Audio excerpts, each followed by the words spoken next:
Bonjour à toutes et à tous, bienvenue dans cette nouvelle vidéo dans laquelle j'aimerais aborder la chute libre. Donc voilà, ça s'appuie donc sur le programme de terminale de physique. Donc une vidéo un peu plus facile, nettement plus facile que les précédentes, mais pas pour moi, puisque l'idée pour moi en fait ça va être, parce qu'en fait quand j'étais en terminale, la chute libre, je vous avoue que j'avais un peu de mal. Pourquoi? Parce que euh, j'avais un peu de mal à comprendre tout ce qui était la projection de l'accélération sur les axes, etc. Les mathématiques en fait derrière la chute libre étaient un peu obscures pour moi, et en fait c'est tout simple parce que ça demandait des résultats assez évidents, mais d'algèbre linéaire, et je n'avais pas fait vu d'algèbre linéaire en terminale, c'est chose très logique d'ailleurs, parce qu'on le fait en prépa. Mais voilà, du coup l'idée pour moi, ça va être de démystifier un peu tout ça. Euh, Qu'est-ce que c'est les projections, pourquoi est-ce qu'on projette l'accélération sur deux axes, comment on obtient l'équation de la trajectoire, voilà, dans le cadre donc, de la chute libre. Donc c'est une vidéo qui s'adresse aux élèves de terminale qui préparent le bac, voilà, qui sont en plein dans les cours de méca du point. Donc je pense très fort à eux, je compatis beaucoup, mais voilà, je croyais en vous, ça va bien se passer, j'espère que cette vidéo pourra vous aider. Et puis ça s'adresse aussi aux étudiants qui viennent de rentrer en sup et qui abordent les chapitres de cinématique, de dynamique du point, etc. Donc c'est aussi une bonne manière de revoir la chute libre, savoir si c'est bien compris avant d'aller voir plus loin, parce que le programme de prépa vous réserve de belles surprises. Donc voilà, sans plus tarder, la chute libre. Alors, de quoi on a besoin? Euh, donc on se place dans un repère. Donc là, je prends un repère orthonormé, c'est-à-dire que j'ai la même unité d'échelle pour l'abscisse et pour l'ordonnée, et que mes axes sont orthogonaux.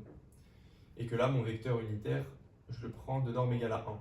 Donc par exemple, je prends l'axe x ici, l'axe y là, et là je prends un vecteur unitaire que je note ux, et un vecteur unitaire ici que je note uy. Là je note le point O, et puis je vais regarder donc une particule, en fait, un objet de masse m, que je note, enfin qui à l'état initial, donc à t égale 0, se trouve à l'origine du repère, et je le lance avec une certaine vitesse v0, comme ça, que je note, ouais voilà, v0, qui forme un angle alpha avec l'abscisse, l'axe des abscisses. Donc voilà, j'ai une particule de masse m, donc ça c'est, je ne sais pas trop où le marquer, mais ça c'est de masse m, et donc l'accélération de la pesanteur, que je note petit g, va vers le bas, donc selon moins uy. Ça c'est moins g uy, où g est positif, puisque je vais vers le bas.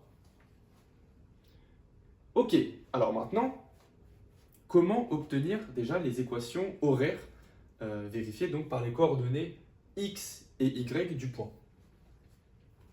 Alors pour ça, pour déterminer ces équations-là, on va appliquer donc la relation fondamentale de la dynamique, autrement dit le second principe de Newton, la seconde loi de Newton. Alors on va écrire que la masse fois l'accélération est égale à la somme des forces extérieures qui s'appliquent sur la masse. Force extérieure. Alors en l'occurrence, est-ce qu'on peut lister ces forces? Bon bah là, dans le cadre de la chute libre, ça va être assez simple. Il n'y en a qu'une seule, ça va être le poids. Et comment s'exprime le poids par définition? C'est la masse fois l'accélération de la pesanteur. Alors je peux simplifier donc par la masse ici. Alors pour les curieux et les curieuses d'entre vous, c'est pas du tout évident qu'on peut simplifier par la masse. Pourquoi? Parce qu'en fait, ces deux masses-là n'ont pas la même signification physique.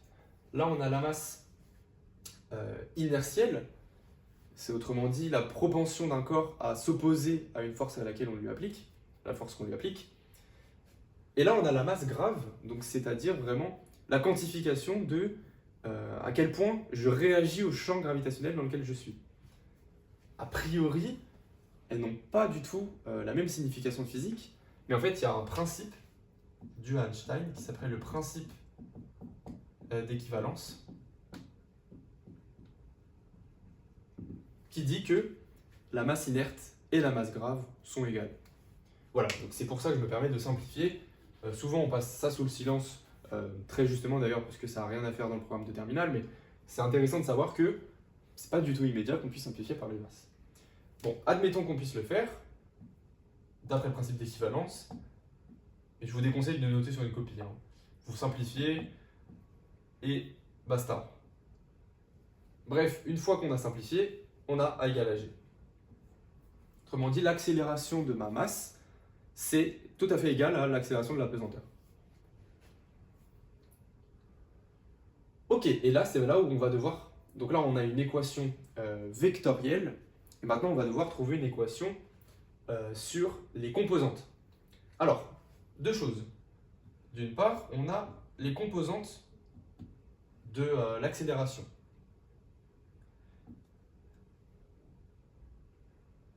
Alors, la composante selon x, ça va être x point point. Alors, x point point, c'est la dérivée seconde de x par rapport au temps. Je note ça, x point point. Donc ça va, c'est par définition. Selon y, c'est y point point. Et selon z, bon, le z c'est le dernier axe qu'il y a, hein, il est vers nous. Si vous avez x et y, x comme ça, y comme ça, le dernier axe il pointe vers nous, mais l'accélération, comme on considère un mouvement dans le plan xy, ça va être 0. Et g, on a dit donc que c'était donc selon x. Pour construire g, bah, je bouge de 0, puisque mon g il est selon uy. Et la composante du vecteur g selon y, c'est moins g. Donc là, j'ai moins g, 0 selon x, 0 selon y. Donc voilà, ça c'est pour la détermination des composantes de mes deux vecteurs. Et maintenant, égaliser ces deux vecteurs, ça revient à égaliser composante par composante. Autrement dit, j'ai que x point point, j'égalise les deux premières composantes, x point point égale à 0, y point point égale à moins g, et bon, 0 égale à 0, je ne le mets pas. Et on a l'équation donc de l'accélération de chaque composante. Ça c'est super intéressant puisque on sait que on va pouvoir intégrer ces équations, c'est-à-dire trouver les primitives de ces équations, puisque on a l'accélération, on primitive pour avoir la vitesse et on primitive encore une fois pour avoir la position. Donc voilà, je vais effacer un petit peu. Alors, si on cherche la vitesse, on doit trouver la primitive. Donc la primitive de l'accélération, on l'a dit, c'est la vitesse, que je note x point, ça c'est la vitesse selon x, c'est dx sur dt. Et quand je primitive 0, ça me donne une constante, a. Puisque si je dérive une constante, je refais dans l'autre sens, le chemin inverse, si je dérive une constante, je trouve bien 0. Maintenant, pour y, j'intègre y point point, la primitive c'est y point, ça par définition c'est dy sur dt. Et maintenant je dois trouver une primitive de ça. Alors là on a du moins g fois t plus une nouvelle constante b. Et je vérifie bien mon résultat puisque quand je dérive ça par rapport au temps, le t part, parce que c'est linéaire ici, ce terme là est linéaire par rapport au temps, je garde moins g, et je dérive une constante qui me donne 0, je retrouve bien moins g. Et je réintègre encore une fois. Alors, avant de réintégrer, on va pouvoir un peu regarder au niveau des conditions initiales, puisque là, je ne vais pas me trimballer des constantes A et B à non plus finir. On a des conditions initiales, et en fait, ces conditions initiales vont nous permettre de déterminer complètement A et B. Alors, on va regarder notamment la vitesse selon x quand t égale à 0.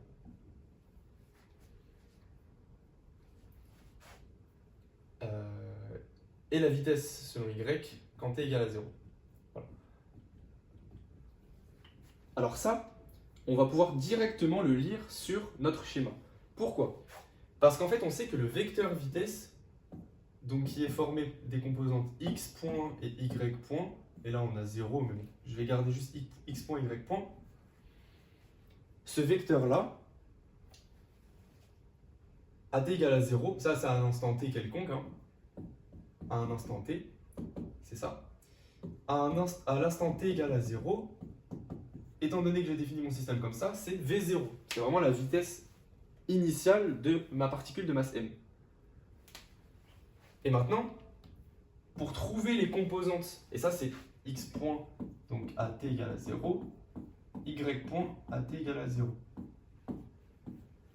Et pour trouver les composantes selon x point et y point à t égale à 0, je dois trouver les composantes de V0 quand je projette sur x et quand je projette sur y. Alors là, en fait, c'est assez simple de le voir sur le schéma, puisque là, j'ai un angle alpha. Et quelle est ma composante de V0 selon l'axe x? Bah, je regarde, là, j'ai un triangle rectangle en ce point-là. C'est tout simplement V0 fois cos de alpha. On peut le voir notamment, cosinus de alpha, ça va être ce côté-là divisé par l'hypoténuse qui est V0. Donc ce côté-là, c'est V0 fois le cosinus de alpha. De même, ici, j'ai un triangle rectangle. Plus simplement, toujours en gardant ce triangle rectangle, le sinus de alpha, ça va être ce côté-là divisé par l'hypoténuse. Et ce côté-là, c'est aussi ce côté-là. Donc l'hypoténuse fois le sinus de alpha me donne ce côté-là. Et là, j'ai V sinus alpha. V0, pardon. Toujours. Donc, les composantes de V0, selon x et selon y, j'ai V0 cos alpha, V0 sinus alpha. Autrement dit, en identifiant mes composantes, x point à t égale à 0, c'est V0 cos alpha, y point à t égale à 0, c'est V0 sinus alpha. Donc, ça, c'est mes conditions initiales. Et maintenant, je regarde, étant donné ces équations, je prends t égale à 0. Donc là, t égale à 0, bah, ça me donne toujours a. Donc j'ai que a est égal à V0 sinus alpha. V0 cos alpha, pardon. Et maintenant, je prends dans cette équation t égale à 0. Donc y point à t égale à 0, c'est V0 sinus alpha. Et ici, quand je prends t égale à 0, il me reste juste b. Donc là, j'ai que b, c'est V0 sinus alpha. Et je vais pouvoir remplacer comme ceci.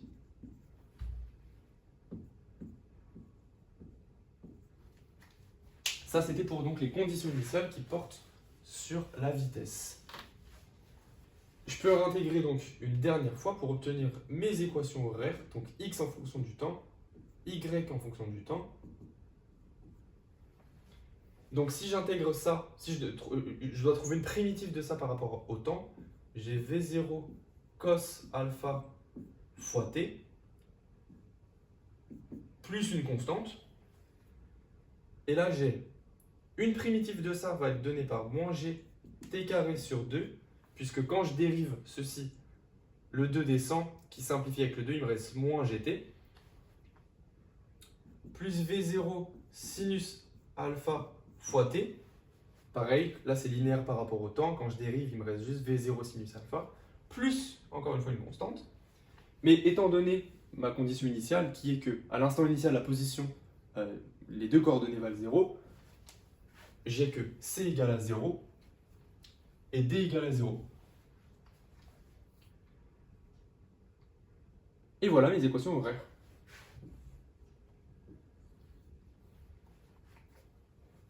Alors pour terminer, un petit exercice sympa en plus, c'est de déterminer l'équation de la trajectoire. Alors pour ça, on veut une équation y en fonction de x. Alors moi j'ai y en fonction de t. Ça m'arrange pas trop, moi il me faudra en fonction de x.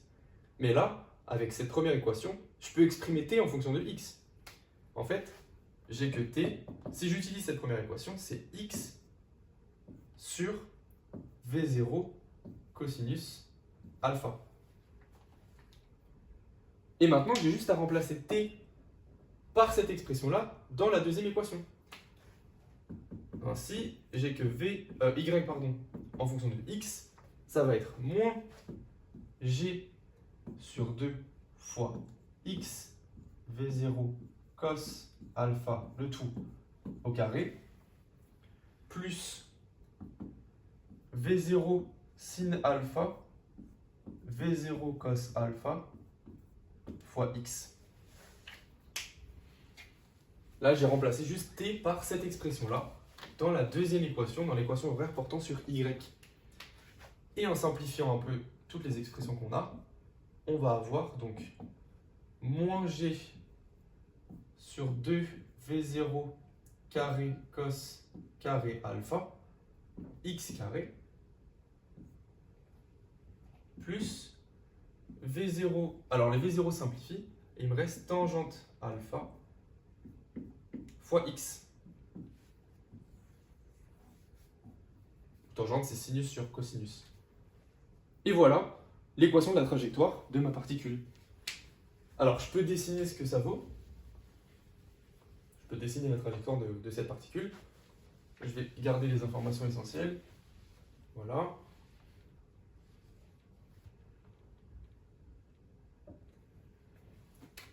Je vais prolonger un peu mon axe pour qu'on puisse dessiner tranquillement. Et en fait, ça va me donner une parabole comme ça. Une parabole donc concave, puisque le coefficient, là je reconnais en fait un polynôme du second degré, et le coefficient va être donc ici négatif, ce qui me donne effectivement une parabole concave. Et c'est bien ce qu'on attend effectivement d'une chute libre. Et en fait, on peut déterminer enfin quel est le point ici où la particule tombe à nouveau. Parce que là, on l'envoie ici, elle va monter, et puis elle va retomber à un moment. Et on peut regarder à quelle abscisse x finale cette particule retombe. Alors pour ça, en fait, il suffit de résoudre l'équation y de x finale égale à 0. Pourquoi? Parce que là, au départ, je suis à y égale à 0. Je monte, y est non nul, et puis quand je retombe, à nouveau, je suis sur l'abscisse, donc autrement dit, y égale à 0. Donc je dois résoudre y de xf égale à 0 et y de xf, et xf différent de 0, évidemment. Parce que si xf est égal à 0, c'est ce point-là, mais ça ne m'intéresse pas. Et donc pour résoudre ça, j'ai donc moins g 2 v0 carré cos carré alpha xf carré plus tangente alpha xf égale à 0. Là, j'ai juste réécrit l'équation de la trajectoire, évaluée en xf, et j'impose la condition que ça vaut 0. Or, xf est non nul, donc je peux simplifier tout ça par xf. Donc là, il y a un carré qui tombe, et là, ça tombe aussi. Et il va me rester donc que xf, ça va être égal à 2 v0 carré cos carré alpha tangente alpha sur g. Voilà, donc là c'est l'abscisse à laquelle la particule retombe. Et voilà, donc là j'espère qu'on a, je pense qu'on a brassé un peu tout ce qu'il faut savoir sur la chute libre. Donc j'espère que vous n'avez plus de questions, j'espère que tout est clair. Si vous en reste, je vous rappelle qu'il ne faut pas hésiter à me les poser soit en commentaire, soit sur mon Discord. Le lien est dans la description. Et voilà, donc moi je vous retrouve pour une prochaine vidéo. Et puis en attendant, si vous avez des suggestions d'exercices ou de chapitres à traiter, je suis tout oui. Voilà, donc à la prochaine.